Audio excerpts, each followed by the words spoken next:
한 주간 평안하셨습니까? 네, 날씨가 많이 춥습니다. 오늘 날씨가 만만치 않습니다. 교회 나오실 때 또 교회에서 돌아가실 때 옷깃을 잘 여미시고 돌아가시길 바라고요. 또 감기 조심하실 수 있기를 바랍니다.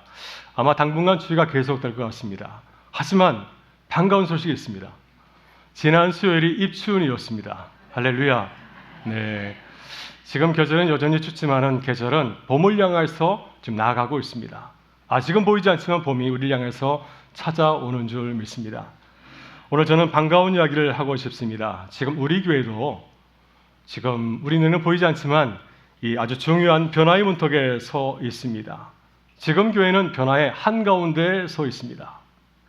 올해 우리 교회는 지역사회의 큰 변화를 마주하고 있는데요. 이미 지역사회 주민들 가운데 80%가 이주를 마쳤습니다. 지금은 아주 조용한 가운데 있고 또 주일에 오실 때 주차 문제 별로 없으시죠? 하지만 시간이 지나면 철거가 시작되고 본격적인 이제 재개발 사업이 시작되지 않을까 생각이 듭니다. 이런 이 변화는 단순히 이 지역사회 주거 환경의 변화만을 가리키는 것은 아닙니다. 이런 이 변화는 우리 교회를 향해서 도전하고 있습니다. 교회의 존재 방식, 교회 존재 방식에 대해서 중요한 질문을 던지고 있습니다. 물론 우리 교회도 이제 재개발 가운데서 교회 건물을 재정비하고 또 언젠가는 재건축하게 될 것입니다.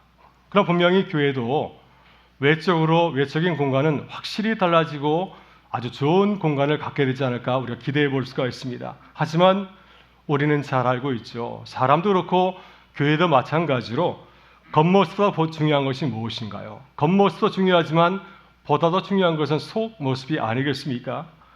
외형은 새로워졌는데, 겉모습은 새로워졌는데 내용은 그대로 남아있다고 한다면 그건 실망이 되지 않겠습니까?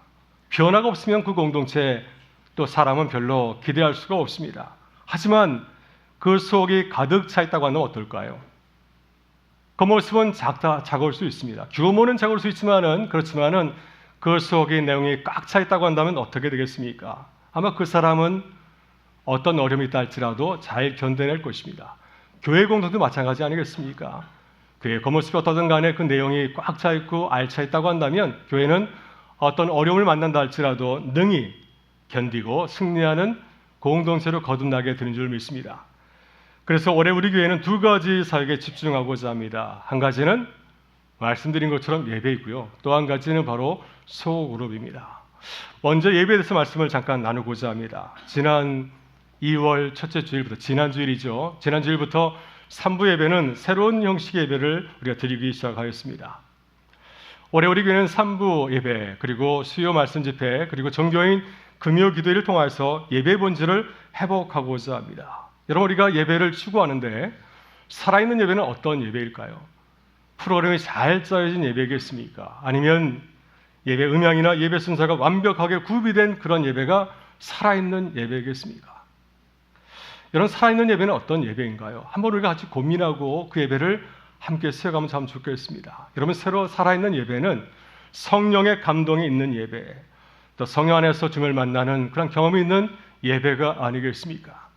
근데 매우 중요한 사실이 하나 있습니다. 살아있는 예배는 몇몇 예배 스텝이나 또 찬양팀 설교자만의 노력으로 만들어지지 않는다고 하는 사실이죠.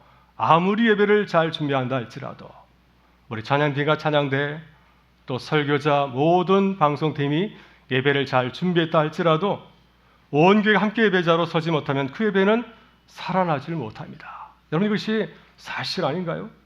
그래서 저는 우리 교우들에게 이렇게 당부를 드리고 싶습니다. 예배를 평가하기보다는 이제 우리 교회가 사무 예배 새롭게 드리는데 예배 잘 드리나 이렇게 평가하기보다는 꼭 기도를 당부해 드리고 싶습니다. 새로운 예배를 기대하는 것은 굉장히 아름다운 일이지만 보다 더 중요한 것은 무엇일까요? 기대에 끝나는 것이 아니라 같이 기도하는 것입니다. 함께 예배를 세워가는 것이 아니겠습니까? 여러분, 새로운 형식의 예배를 드릴 때 기존과는 달라서 이것이 어색하게 느껴질 수도 있고 불편하게 다가올 수도 있습니다. 그럴 때 우리가 어떻게 해야 될까요? 그럴 때 우리는 쉽게 비판하거나 비난할 수가 있습니다. 내 감정을 솔직히 드러낼 수 있지만 그러나 그 순간에 공동체를 세우려면 어떻게 해야 될까요? 그 순간에 우리는 격려와 축복의 언어를 선택해 줄 수 있기를 바랍니다. 여러분, 저는 새 예배를 이렇게 비유하고 싶습니다. 새로운 예배는 마치 첫걸음을 내거는 아이와 같다. 여러분, 아이의 첫걸음은 어떤가요? 이 예배 시간에 이제 96일 된 우리 가장 어린 교우가 와서 예배를 함께 드렸는데 아직 걷지를 못합니다. 아마 그 아이가 처음 걸을 때 단번에 일어서서 걷겠습니까? 단번에 달려갈까요? 그런 애는 없습니다. 아마 처음에는 많이 넘어지고 일어서기를 두려워하고 한 걸음 내기를 굉장히 어려워할 것입니다. 하지만 엄마 아빠는 어떻게 대하나요? 야, 얘는 아직까지 걷지도 못하네? 이렇게 말하는 것이 아니라 그 아이를 바라보면서 웃어주고 박수치고 응원해주지 않습니까? 이런 사랑 속에서 그 아이가 이제 일어나서 걷기 시작하게 되는 거죠. 시간 문제입니다. 시간이 되면은 그 아이는 부모보다 훨씬 더 잘 뛰는 아이로 거듭나게 될 것입니다. 여러분, 우리 교회 예배도 지금 그런 과정 가운데 있는 것 같습니다. 이제 막 걸음마를 시작하였습니다. 지난 주일 첫 예배를 드리면서 이 마이크도 말을 안 들어서 제가 핸드 마이크 들었다는 거 아닙니까? 오늘은 참 감사합니다. 여러분, 이 마이크를 위해서 기도를 부탁을 드리겠습니다. 성령 충만한 마이크가 될수록 여러분 기도를 부탁드리겠습니다. 미숙한 부분도 있고 매끄럽지 못한 부분도 있었지만은 이 여러분의 격려와 소중한 피드백이 이 예배를 앞으로 잘하게 할 줄 믿습니다. 또 지난 주일 예배를 마치고 저도 걱정이 되고 하지만은 우리 교우들의 그러한 기대, 또 좋은 이야기들이 저에게도 큰 힘과 용기가 되었습니다. 이제 질문을 바꾸어서 소그룹 얘기를 함께 나누고자 합니다. 왜 우리는 소그룹을 해야 할까요? 우리 교회 안에 많은 소모임들이 있습니다. 많은 소모임이 있습니다. 하지만 올해 우리 교회가 집중하고자 하는 소그룹은 바로 구역교회입니다. 그래서 제가 강단에서나 소그룹 하는데 그 소그룹은 무엇을 가리킨다고요? 바로 구역교회를 가리킵니다. 과거 우리 교회는 구역교회가 살아있는 교회였습니다. 이 불광동, 대주동 인근 많은 지역에서 우리 교우들이 살았고요. 자주 모이고 서로의 삶을 나누고 함께 기도하던 공동체였습니다. 하지만 지금은 상황이 많이 달라졌습니다. 우리 교우들이 많이 흩어지게 되었고요. 삶이 굉장히 바빠졌습니다. 또 교우들이 가까이 사는 것이 아니라 굉장히 멀리 떨어져 살게 되었습니다. 멀리 일산, 파주로 가신 분도 계시고 또 강남, 송파 그리고 분당에 가신 분도 계시고 또 멀리 김포에서로 이사 가신 분도 계시고 인천에서 오시는 그러한 분들도 계십니다. 그래서 구역교회는 점점 시간이 지날수록 모이기 어려워졌고 점점 약해져 갔습니다. 여러분, 중요한 점은 무엇인가요? 구역교회를 잘 모이지 못하는 것은 우리 교우들이 모이기 싫어서가 아니지 않습니까? 모이기 싫어서 모이지 못하는 것이 아니라 모이기 힘든 상황과 여건 가운데 놓여 있다는 사실입니다. 그 결과 구역교회는 어떻게 되었는가요? 서로의 삶을 잘 모르게 되었습니다. 멀리 떨어져 사니 바빠서 만나지 못하니 서로의 삶을 어떻게 알 수 있겠습니까? 그래서 교우들 가운데 이렇게 갑자기 떠나게 되더라도 교회가 알지 못하는 그러한 안타까운 상황이 벌어지게 되었습니다. 여러분, 이것은 단순히 시스템의 문제가 아닌 것 같습니다. 여러분, 이 상황을 바라보면서 여러분 교회를 어떻게 바라보시나요? 교회가 안전합니까? 서로가 서로를 잘 모르고 있는데 우리 교회가 안전한 공간인가요? 저는 이러한 현상들이 우리 교회의 심각한 위기 상황이라고 생각이 듭니다. 지금 우리 공동체는 심각한 위기 상황 가운데 놓여 있는 것입니다. 이 점을 깊이 공감하고 함께 기도하는 우리 교회가 되기를 간절히 소망합니다. 그래서 우리 교회는 새롭게 결단하였습니다. 우리 한번 모이자. 할렐루야. 네, 그래서 올해 우리 교회는 새로운 선택을 하였습니다. 주일에 교육교회로 모이는 결단을 하자, 이렇게 결정을 내리게 되었습니다. 여러분, 주일에 교회 오면 예배드리고 그냥 가시나요? 여러분, 주일에 교회 오면은 친한 분들 모여서 같이 예배드리고 함께 내려가서 식사하고 또 식사를 위해 곧바로 가지 아니하고 커피 한잔하면서 대화를 나누는 모습, 이게 얼마나 큰 기쁨인가. 이것이 예수 믿는 사람에게 주신 놀라운 기쁨 아닌가요? 매일마다 반가운 사람을 만날 수 있는 거 얼마나 큰 축복입니까? 저는 식사를 마치고 갤러리와 식당에 3, 4목으로 모여서 얘기를 나누시는 보게 되면 얼마나 그 모습이 좋은지 모릅니다. 그 만남, 그 좋은 만남을 한 달에 한 번 구역교회로 공식화하자고 하는 것입니다. 매달 첫째 주일은 남성 구역교회가 함께 모이고 매달 셋째 주일은 우리 여성 구역교회 성도들이 함께 모이고, 시간은 얼마나 모이면 좋겠습니까? 예배 후에 식사하고 1시간 정도면 어떻겠습니까? 1시간 정도로 우리가 서로 내어줄 수 있지 않습니까? 저는 이제 한 가지 질문을 더 드리고 싶습니다. 내가 속한 구역교회를 잘 알고 계신가요? 어느 구역 소속이신가요? 우리 구역교회를 섬기는 구역장과 권차를 여러분 잘 알고 계십니까? 구역장님 나에게 문자 보내면 잘 대답해 주시나요? 또 함께 생활하는 구역교회 식구들의 삶을 잘 알고 계신가요? 여러분, 이 질문에 예라고 대답할 수 있다고 한다면 그 교회는 건강한 교회입니다. 하지만 자신 있게 예라고 대답하지 못한다고 한다면 지금 그 구역교회는 다시 교회를 세워야 될 중요한 시간이라고 생각이 듭니다. 여러분, 이런 질문을 한번 해보신 적이 있으시죠? 교회는 왜 모여야 할까요? 오늘 여기 함께 모였습니다. 함께 교회로 모였는데 교회는 왜 모여야 되겠습니까? 예배드리기 위해서? 말씀을 듣기 위해서 우리가 교회로 모여야 되겠죠. 근데 오늘 우리에게 주신 말씀을 보게 되면은 여기서 한 걸음 더 나가서 깊은 질문을 우리에게 던지고 있습니다. 교회는 어떻게 모여야 되겠습니까? 왜 모이는 것이 아니라 모였다고 한다면 어떻게 교회는 모여야 되겠습니까? 이런 초대교회는 아주 특별한 순간에 시작을 하였습니다. 마가의 다락방, 예수님께서 승천하신 이후에 마가의 다락방에 120명의 사람들이 모였습니다. 그들은 무슨 대단한 계획을 가지고 있었던 것이 아니죠. 이제 예수님께서 승천하셨으니 우리 한번 교회를 잘 세워보자. 무슨 근사한 계획을 가지고 모인 것이 결코 아니었습니다. 또 교회 미래에 대해서 무슨 전략을 하고서 모인 것도 결코 아니었습니다. 그들은 단 한 가지, 성령의 은혜를 삼으면서 기도하였을 뿐입니다. 근데 그럴 때 그들의 생각을 뛰어넘는 놀라운 일이 벌어지게 되지 않았습니까? 성령께서 그들 가운데 임하셨습니다. 이 사건 이후에 교회는 완전히 달라졌습니다. 사람들이 모이기 시작하였습니다. 예수 믿는 것이 어려운 시대에도 불구하고 사람들은 교회에 모이기 시작하게 되었고 교회는 아주 매력적인 공동체로 변하게 되었다고 하는 사실입니다. 하지만 중요한 사실이 하나 있습니다. 여러분, 초대교회가 크게 성장하고 부흥한 것은 상황이 좋았기 때문이 아니죠. 마치 순풍에 닷을 돛담배처럼 뭔가 이렇게 모든 환경이 좋아서 교회가 잘 된 것은 결코 아니었습니다. 박해가 있었습니다. 예수 믿는다는 이유로 심한 박해가 있었고 또 세상에 큰 오해가 있었습니다. 예수 믿는 사람들이 잘 모르다 보니까 큰 오해가 있었고요. 또 내부 공동체에도 심한 갈등이 벌어지기도 하였습니다. 근데 그럼에도 불구하고 교회는 무너지지 않았습니다. 그 이유가 무엇일까요? 성경 그 이유를 이렇게 말하고 있습니다. 초대교회가 건강한 공동체였기 때문이라고 하는 사실을 말해주고 있습니다. 오늘 함께 읽었던 사도행전 2장의 말씀은 그 건강 공동체의 비밀을 세 가지 장면을 통해서 보여주고 있는데요. 첫 번째 장면은 어떤 장면일까요? 초대교회는 혼자 신앙생활을 하지 않았습니다. 혼자 신앙생활을 하지 않았습니다. 우리 42절의 말씀을 같이 한번 읽어보겠습니다. 그들이 사도의 가르침을 받아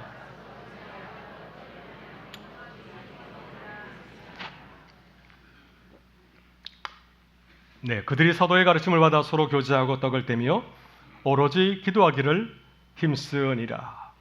여기 눈에 띄는 세 가지 단어가 있습니다. 이 공동체의 특징을 잘 보여주는 세 가지 단어가 나오지 않습니까? 서로, 함께, 힘썼다. 이 세 단어가 초대교회 공동체의 특성을 잘 보여주고 있습니다. 서로, 함께, 힘썼다. 여러분, 초대교회 성도들은 예배 시간에 와서 가만히 앉아 있다가 그냥 집으로 돌아가는 신앙인이 아니었습니다. 그들은 함께 말씀을 들었고 함께 질문하였습니다. 삶의 여러 문제를 바라보면서 함께 질문하고 나누었고 또 함께 기도하였습니다. 여러분, 그들은 신앙을 개인의 취미처럼 여기지 않았습니다. 나만의 신앙, 나만 잘하면 되지, 나만의 신앙을 여기지 아니하고 그들은 신앙을 공동체의 삶으로 살아내었습니다. 그 결과 성장한 사람은 사도들만이 아니었습니다. 매일 말씀을 전하는 사도들만 성숙한 사람으로 성장한 것이 아니라 온 공동체가 함께 자라고 성장하는 기쁨을 누리게 되었습니다. 두 번째 초대교회의 장면은 어떤 모습일까요? 초대교회는 한 곳에만 머무르지 않았습니다. 46절 말씀은 이 초대교회의 비밀을 이렇게 보여주고 있는데요. 우리 같이 한번 읽어보겠습니다. 날마다 마음을 같이하여 성전에 모이기를 힘쓰고 집에서 떡을 떼며 기쁨과 순전한 마음으로 음식을 먹고. 이 말씀은 초대교회 성도들의 삶과 신앙의 공간을 크게 두 가지로 소개해주고 있습니다. 그들은 어디서 신앙생활을 했나요? 하나는 성전이었고 또 하나는 집이었습니다. 그들은 또한 큰 무리로 대grup으로 모였고 또한 흩어져서 작은 무리 소그룹으로 모였습니다. 이 성전과 집, 대그룹과 소그룹은 이 공동체의 모습을 잘 보여주고 있습니다. 여러분, 그들은 예배 성전에서 예배드렸습니다. 많은 무리가 모여서 함께 예배드렸습니다. 우리 주일 예배처럼 많은 성도들이 함께 모여서 예배를 듣고 말씀을 나누었습니다. 실제로 우리 사도행전을 보게 되면 베드로 설교 한 편에 수천 명, 3천 명이 그 말씀을 듣고 회심하는 역사가 예배 가운데 벌어지지 않았습니까? 하지만 그들은 거기서 멈추지 않았습니다. 예배가 끝난 후에 어떻게 하였습니까? 예배를 마친 후에 그들은 집으로 흩어졌습니다. 각자의 집으로 흩어진 것이 아니라 주중에 성도들의 가정에 모여서 함께 떡을 떼고 밥을 먹고 이야기를 나누었습니다. 이게 왜 중요할까요? 아니, 집에서 밥을 먹는 것이 무슨 중요한 일일까? 이렇게 생각할 수 있지 않겠습니까? 왜 중요할까요? 예배는 성전에서 드리지만 우리의 신앙은 집에서 자라기 때문입니다. 여러분, 성도들은 주일날 말씀을 듣고 각자의 삶의 자리에 돌아가서 함께 모여서 가정집에서 삼삼오오로 함께 모여서 말씀을 삶에 연결하였고, 이러한 가운데서 서로의 필요를 알게 되었고, 또한 서로의 기쁨과 슬픔을 알고 또한 기도하게 되었습니다.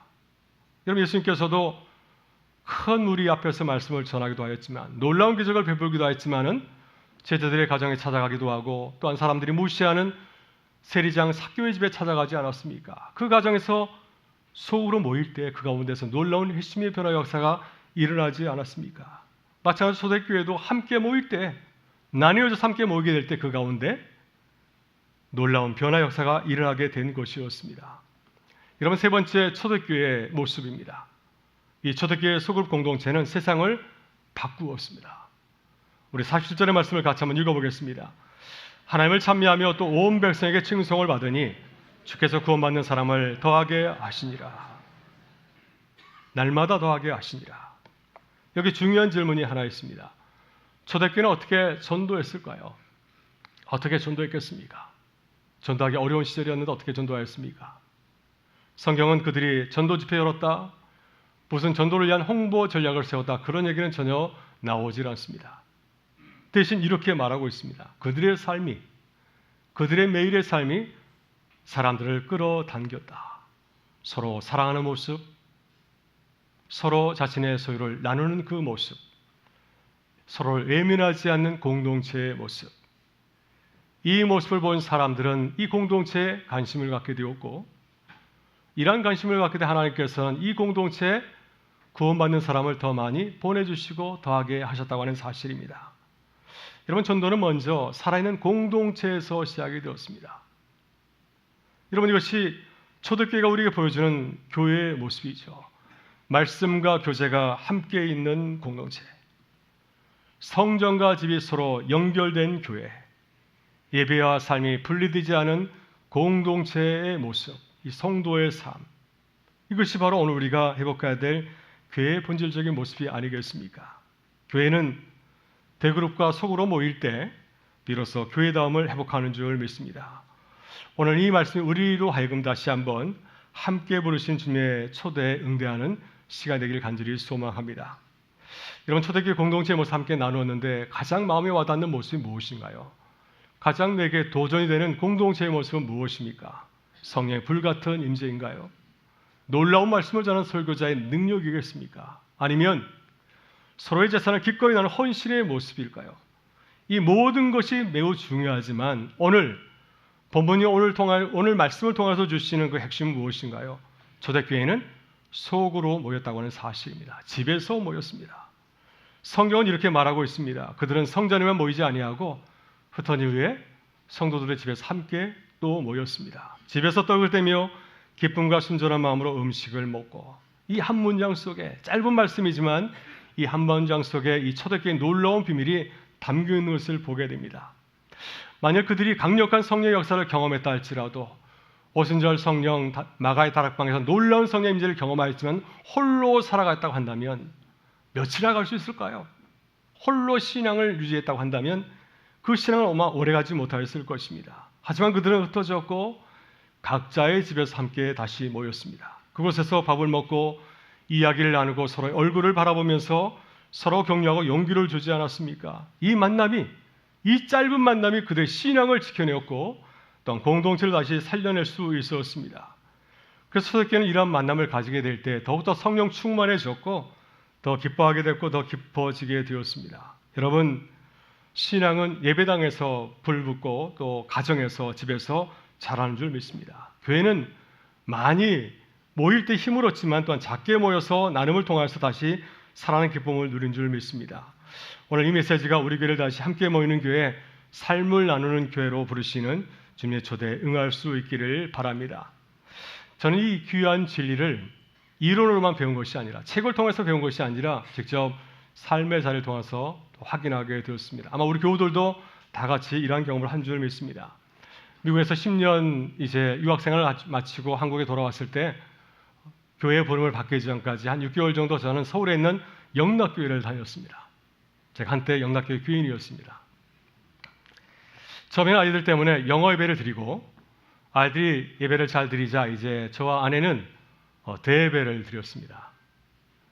처음엔 솔직히 고백하면 너무 좋았습니다. 예배 마치고 집으로 바로 돌아가는 시간, 너무너무 좋았습니다. 하지만 시간이 지나면서 마음에 이상한 감정이 생겨났습니다. 외로움이었습니다. 여러분, 영락교회 얼마나 큰 교회인가요? 예배도 교회도 크고 예배도 은혜스럽게 잘 드리지만 항상 돌아올 때는 홀로였습니다. 우리 가족 아무도 알아보지 않더라고요. 아무도 저에게 인사하지 않아서 이게 참 내가 영락교회 교인인가? 아니면 나는 나그네인가? 이런 생각을 한 적이 있습니다. 그때 떠오른 또 하나의 기억이 있습니다. 미국에서 첫 생활을 시작했던 프린스턴 신학교에서의 공부하던 시절에 주말이면 유학생 목사님들이 저희 집에 모였습니다. 그때 4명이 한국에서 유학을 갔는데 주말이면 저희 가정이 왔습니다. 2가정은 부부가 함께 왔고 2가정은 목사님 홀로 오셨는데 주말이면 저희 집에서 함께 밥을 먹었죠. 무슨 특별한 프로그램을 가진 것은 아니었습니다. 그저 밥을 먹고 서로 이야기를 나누고 말씀으로 이루고 함께 기도하는 시간을 가졌습니다. 근데 놀라운 사실은 뭐냐면 그 시간이 저를 다시 살게 했습니다. 다시 한 주를 살아갈 수 있는 힘과 용기를 얻는 매우 중요한 소중한 시간이었습니다. 그때 깨달았습니다. 신앙은 혼자 유지되는 것이 아니구나. 내가 목사이지만 홀로 정말 살기 힘들더라고요. 몇 명 아들이 함께 모여서 식사를 나누고 삶을 나누게 될 때 저의 삶이 풍성해지는 것을 경험하게 되었습니다. 지난주에 제가 영화 한 편을 소개해드렸습니다. 신의 악단, 아직도 안 보셨나요? 강요하는 거 아닙니다. 네. 신의 악단이라는 영화를 소개했는데 다시 그 영화를 보셨다는 분들의 얘기를 들으면서 다시 한번 가만히 생각해 보니까 이 영화는 소그룹의 정수를 우리에게 잘 보여주고 있습니다. 소그룹이 얼마나 강력한 힘을 가지고 있는지를 우리에게 잘 보여주지 않습니까? 북한 보위부의 한 청년 장교가 위장 임무로 가짜 찬양단에 들어갔습니다. 처음에 모든 것이 가짜였습니다. 이 청년 장교에게는 가짜 찬양, 가짜 성경 읽기, 가짜 고백, 가짜 찬양단, 모든 것이 가짜였습니다. 가짜 소그룹 모임이었죠. 하지만 이상한 일이 벌어지게 되었습니다. 말씀을 계속해서 읽고 찬양을 하면 할수록 그 가짜 모임이 어떻게 되었습니까? 진짜 믿음의 공동체가 되어가지 않았습니까? 믿음의 소그룹이 되어갔습니다. 가짜 신앙이 결국 진짜 신앙이 되었고, 가짜 찬양은 진짜 찬양이 되었고, 가짜 고백은 결국 순교회까지 자신의 몸을 맡기는 아주 숭고한 참된 신앙으로 변하게 되었습니다. 그 가짜 소그룹이 진짜 신앙의 정수인 속으로 변해간 것이었습니다. 여러분, 이것이 무엇을 말해주나요? 하나님께서는 완벽한 모습을 믿음을 통해서가 아니라 우리는 완벽한 믿음을 통해서 이루시지만은 우리의 모임을 통해서 믿음을 믿어가는 사실을 잘 보여주고 있습니다. 사랑하는 교회 여러분, 우리도 마찬가지이죠. 우리가 그동안 얼마나 신앙생활을 잘 해오셨습니까? 많은 말씀을 들었고 얼마나 많은 경험을 하였습니까? 얼마나 많은 모임을 가지고 성경 공부를 하였습니까?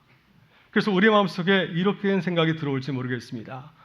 올해 목사님이 새로 시작하면서 소그룹 이야기를 하시는구나, 이런 생각을 하실지 모르겠습니다. 하지만 이런 생각도 들지 않습니까? 그렇다고 무슨 변화가 있을까? 혹시 이런 생각을 하시는지 모르겠습니다. 그래서 오늘 저는 여러분들에게 큰 결단이 아니라 작은 순종 하나를 당부해 드리고 싶습니다. 한 달에 한 번 주일 예배 후에 구역계 속으로 모이는 거, 이거 어떠신가요? 이 정도는 우리가 할 수 있지 않겠습니까? 한 달에 한 번, 매주일이 아니라 한 달에 한 번 예배 후에 잠시 모이는 거, 이 정도는 우리가 할 수 있지 않겠습니까? 완벽하지 않아도 좋습니다. 기대하지 않아도 좋습니다. 흉내내도 좋습니다. 하지만 참여해 주시길 간절히 부탁을 드립니다. 참여해 주시길 바랍니다. 아멘이 나오질 않네요. 네, 그렇게 큰 기대를 하지 않아도 좋습니다. 당장 한 가지 순종하면 참 좋겠습니다. 그럼 하나님께서 이 작은 모임 안에서 우리의 믿음을 다시 새롭게 아름답게 빚어 가실 줄 믿습니다. 그래서 이런 마음으로 우리 서로를 바라보면서 다시 한번 인사 한번 참 좋겠습니다. 우리 함께 속으로 봅시다. 우리 함께 속으로 봅시다. 한 번 더 인사하겠습니다. 한 달에 한 번 주일에 구역교회로 모입시다. 한 달에 한 번 주일에 구역교회로 모입시다. 네. 여러분, 이 작은 걸음이 우리 교회를 살릴 거예요. 이 작은 순종이 우리의 신앙을 다시 살려낼 것입니다. 하나님께서 우리가 미처 기대하지 못한 새로운 은혜의 기쁨을 우리의 작은 신종을 통해서 이루어가시고 보여줄 줄 믿습니다. 이 거룩한 부르심에 기쁘게 참여하는 우리 교회 성도 되실 수 있기를 주의 이름으로 축원합니다.